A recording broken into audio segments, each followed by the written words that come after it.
Good evening friends, I hope you are well. Class 9th की 15वां book chapter number 7 Kathmandu. Kathmandu chapter का summary है। Summary of the lesson इस प्रकार है। Kathmandu is a short is a story. क्या है? Kathmandu is a story written by Vikram Seth. Kathmandu is a story. Kathmandu एक कहानी है जो कि विक्रम सेठ के द्वारा लिखा गया है। The writer has described in this story about the beauty of Kathmandu. लेखक ने इस कहानी में काठमंडू के काठमंडू के सौंदर्य को बताया है। काठमंडू के सुंदरता का वर्णन किया है। The writer first visited at Pashupatinath where priests hawkers, devotees, tourists, cows, monkeys, pigeons, and dogs roam through the grounds. Kathmandu एक स्टोरी है। इसमें क्या होता है कि लेखक सर्वप्रथम पशुपतिनाथ मंदिर गया, जहाँ पुजारी फेरे वाले क्या है? पुजारी फेरे वाले भक्त यात्री गायें, बंदरे, कबूतर और कुत्ते यूं ही घुमा यूं ही घूमते थे। ठीक है, उन्होंने देखा वहाँ पर पहली मर्तबा जब पहली बार जब पशुपतिनाथ मंदिर जाता है काठमंडू में, तो वहाँ पर वह देखता है कि पुजारी और ठेले वाले और फिर क्या कहता है भक्त लोग, फिर यात्री लोग, फिर गाय, फिर बंदर, फिर क्या कहता है कबूतर, कुत्ते, ये सभी जो है वहाँ पर घूमते हुए उनको नजर आए। Here is a sign board hanging in which it is written that only Hindus can inter.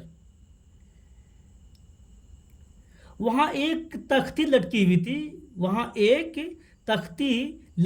थी एक पोस्टर लटकी हुई थी जिस पर लिखा था केवल हिंदू ही प्रवेश कर सकता है। क्या है? ओनली हिंदूज कैन इंटर, केवल हिंदू ही प्रवेश कर सकता है। This temple is situated on the bank of holy Bagmati which flows below.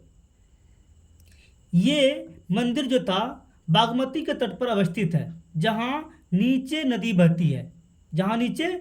बहती है। These visitors take their boat in the river and then go to the temple. यहाँ पर आने वाले जो लोग होते हैं नदी में स्नान करते हैं और तब फिर बाद में मंदिर में प्रवेश करते हैं। It is told that when Shivling emerges fully goddess inside will escape and the evil period of the कलयुग will end on earth. ऐसा कहा जाता है कि इट इज टोल्ड, ऐसा कहा जाता है कि जब शिवलिंग पूर्णतः बाहर निकल आएगा तो इससे अंदर के देवता लुप्त हो जाएंगे और कलयुग का अनिष्टकर काल इस धरती से समाप्त हो जाएगा। कलयुग विल एंड ऑन अर्थ, धरती से समाप्त हो जाएगा। Then the writer went at the Boudhanath stupa. उनके बाद जो है लेखक बुद्धनाथ स्तूप गए। The Buddhist shrine of Kathmandu, ठीक है, जो कि समाधि स्थल है, बौद्ध के समाधि स्थल स्तूप को देखने के लिए गया। Here is no crowd and there is a heaven of quietness in the busy streets around. Kathmandu is vivid, mercenary, religious, with small shrines to flower-adorned deities along the narrowest and busiest streets with fruit sellers, hawkers, etc. फिर लेखक बौद्ध के समाधि स्थल बौद्धनाथ स्तूप गए। यहाँ भीड़ नहीं थी। क्या है? वहाँ पर भीड़ नहीं थी और यहाँ चारों ओर गलियों में स्वर्ग सी शांति थी। काठमंडू सजीव है लेखक का कहना है कि काठमांडू इज विविड, काठमांडू क्या है, सजीव है, पैसा कमाने वाले, क्या है यहाँ पर, पैसा कमाने वाले, धार्मिक तीर्थ स्थल, धार्मिक तीर्थ स्थल पर फूल सजाने वाले, धार्मिक तीर्थ स्थल पर फूल सजाने वाला, अत्यंत संकरी और भीड़ भाड़ वाली गलियों में फल बेचने वाला, क्या है, फल बेचने वाला, विद फ्रूट सेलर, फल बेचने वाला, बांसुरी बेचने वाला, फेरा वाला आदि को वहाँ पर वो देखते हैं। ठीक है।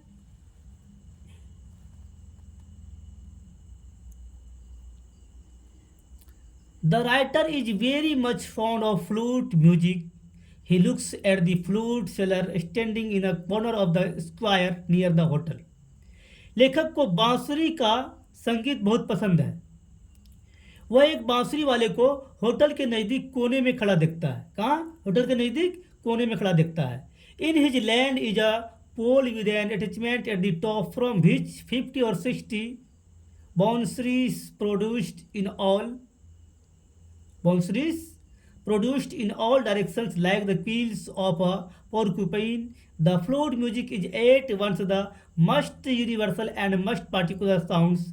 There is no culture that does not have a flute. उसके हाथ में, इन हिज हैंड, उसके हाथ में एक पोल है। उसके हाथ में क्या है? उसके हाथ में एक पोल है, एक लाठी है, एक डंडा है, जिसके ऊपर 50-60 या उससे अधिक भी बांसुरी अनेकों दिशाओं में, विभिन्न दिशाओं में लटके हुए हैं, जो पक्षी के पंख जैसे दिखते हैं। क्या दिखते हैं? जो पक्षी के पंख जैसे दिखते हैं। बांसुरी का संगीत, the flute music is at once the most universal and most particular sound.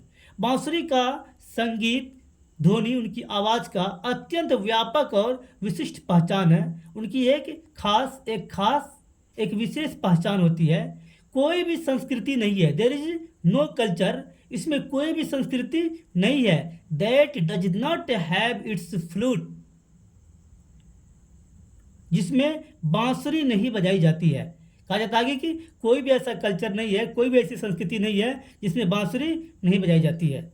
अगर आप लोगों को वीडियो अच्छा लगा तो सब्सक्राइब जरूर कीजिए, लाइक कमेंट्स ज़रूर कीजिए, हो सके तो शेयर भी कीजिए। Thank you for watching the video.